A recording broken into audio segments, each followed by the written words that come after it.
United States has been preoccupied with the stalemate with Iran. Much of the world is watching with horror as the conflict between Ukraine and Russia enters an even more dangerous phase. In central Ukraine, a so-called double-tap strike by Russian drones on a busy shopping center killed at least 16 and left 130 injured as part of a terror campaign by Russian ruler Vladimir Putin. The second strike was timed to kill those who emerged after the first blast and some rescuers. It's the latest escalation by the Kremlin in an effort to break the will of the Ukrainian people in what is now a 4.5-year-long conflict that Russia is losing on the battlefield. Former Vice President Mike Pence joins us now from Kyiv, where I am told he has just met with President Zelensky. Mr. Vice President, thank you for being with us. What did you learn today from President Zelensky? What can you tell us?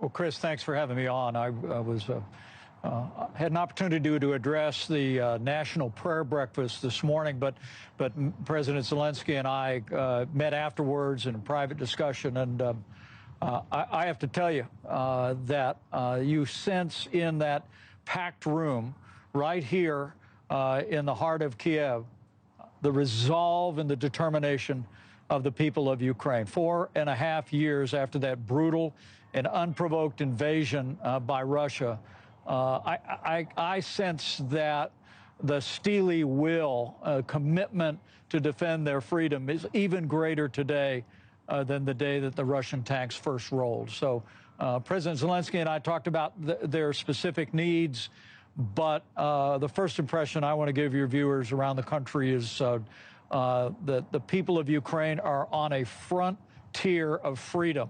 And as I said today at the breakfast, I think this battle is part of the long-standing battle between liberty and tyranny, between good and evil. And now more than ever, the people of Ukraine deserve the support of the American people, of our allies across the free world. And with that support, they will continue to win this fight against the Russian war machine. Okay, the war machine you described and this terror campaign, and I hear from you about the resolve of the Ukrainian people and the willingness to fight and stand on this front line of freedom. But certainly, at least, the success of these strikes by the Russians speaks to the shortcomings in their air defenses in central Ukraine. The United States continues to provide support, but clearly there are gaps here. What is needed? Well, you're absolutely right. Look, the brave Ukrainian soldiers and President Zelensky have really changed the equation here. The reason you were right in the opening, and I restated that Ukraine is winning, is because they've essentially reinvented warfare. Their drone attacks into the heart of Russia have changed the dynamics. They've sunk Russian ships in the Black Sea. It's extraordinary what they've done. And there's essentially a stalemate by all accounts on the front line in Donbass. But what the Russians have shifted to your point, is cruise missiles and essentially high-arch ballistic missiles that require interceptors, that require Patriot missiles or THAAD technology to be able to take down. And President Zelensky, again, reiterated to me what he said publicly, that he's anxious to see the United States make up to 5% of our Patriot resources available to make it possible for Ukraine to beat back those ballistic missile attacks. Stopping those ballistic missile attacks essentially it will in many ways take the last fighting tool out of Vladimir Putin's hands, but left unprotected, President Zelensky made it clear to me that Putin is going to use those ballistic missiles to strike particularly, not just like he did at a children's hospital this week, not just as he did at a shopping mall this week, but he'll use that to take out the energy infrastructure here as winter approaches. And it's absolutely essential that we see our allies around the world and the United States continue to come to the aid and support of the brave Ukrainian warriors. Well, you know that one of the limiting factors for U.S. aid to Ukraine is that, at least it looks from where I'm sitting, like our military is stretched thin right now. Midterm anxieties, or what I believe are midterm anxieties, have stalled Pentagon funding in Washington. Congress left town without approving spending on an Iran war that's unpopular with voters. And whether it's the abrupt end of the scheduled exercises with South Korea or the struggle to maintain air defenses for our troops and our allies in the Middle East, I have to think China, Russia, and other hostile states have to be taking note of this, right? Well, I don't think there's any question. Look, China has become the arsenal of authoritarianism on the world stage.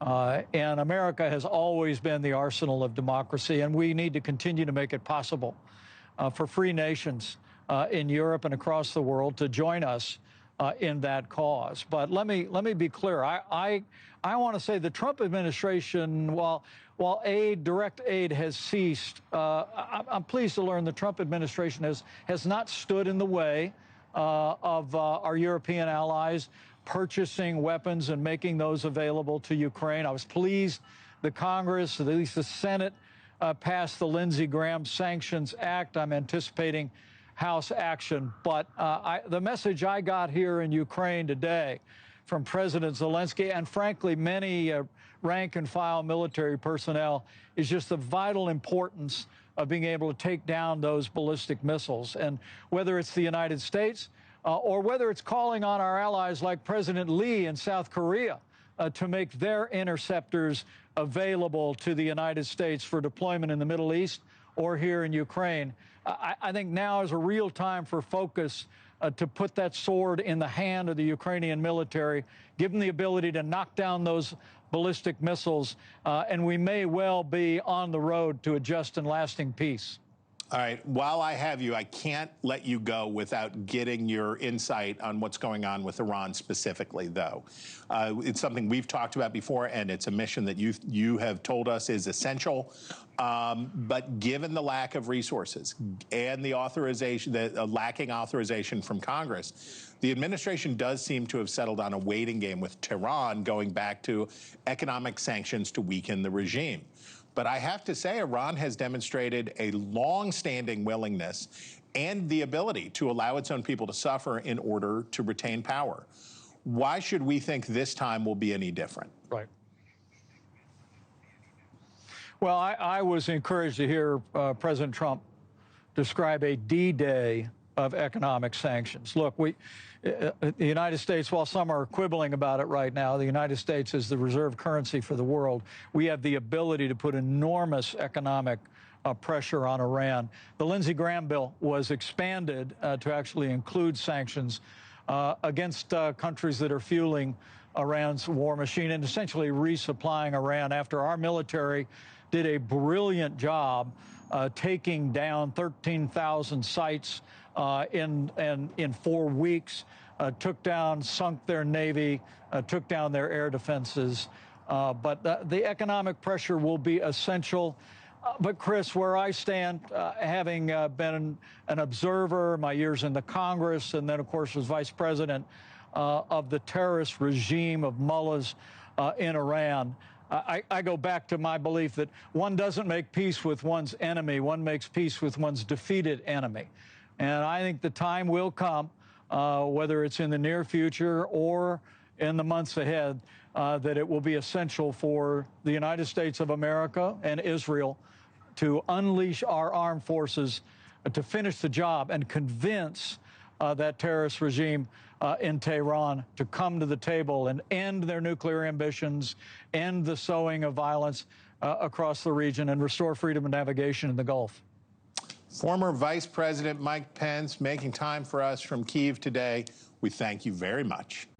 Thank you for watching. Subscribe below and download our NewsNation app right now on your phone, and you will get fact-based, unbiased news for all Americans.